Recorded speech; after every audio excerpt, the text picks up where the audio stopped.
It's the sign for the Marana Airport, but look closely and you see the signs of a sad community. Today, bouquets of flowers, along with flags flying at half-staff in honor of the Marines who died, let military members know Marana is mourning. There's probably not a community member here that doesn't know someone or has a relative who's in the service.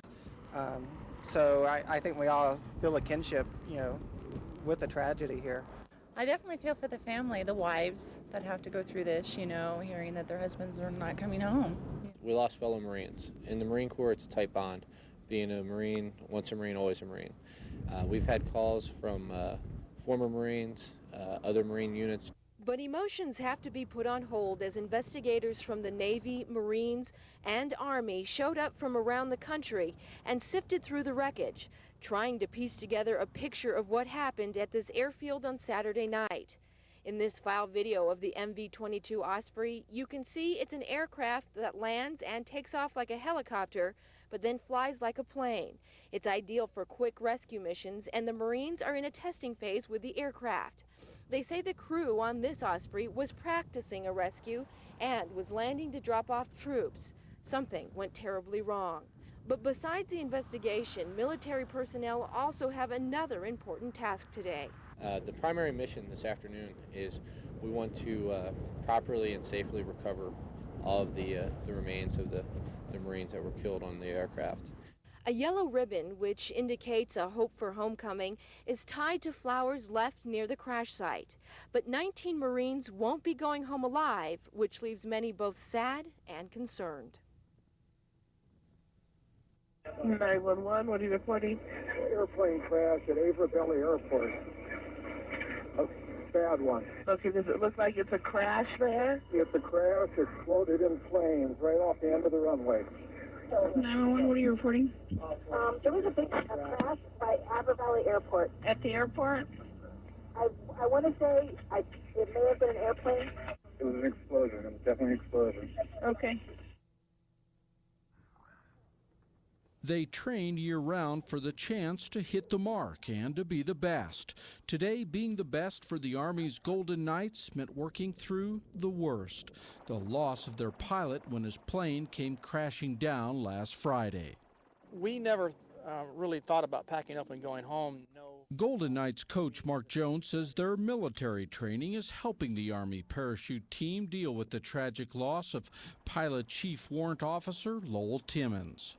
Being a soldier and being in the military, we know that unfortunately accidents happen, not only just in the military but in life, and life goes on, and we in the military have a mission, and our job and our mission right now is competitors for the U.S. Army.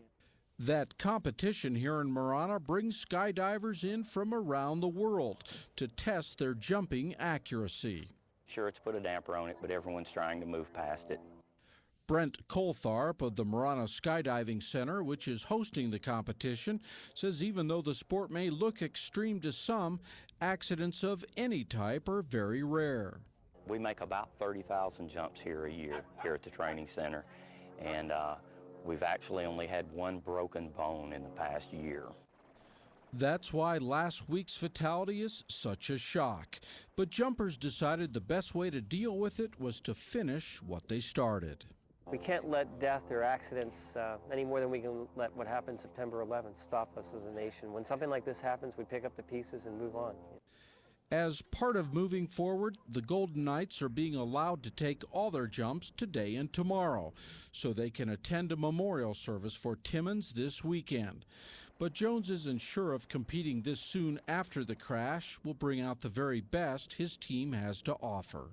I'm not sure mentally how much our competitors are into the competition. I know they're trying hard, but still, we did have an unfortunate fatality recently.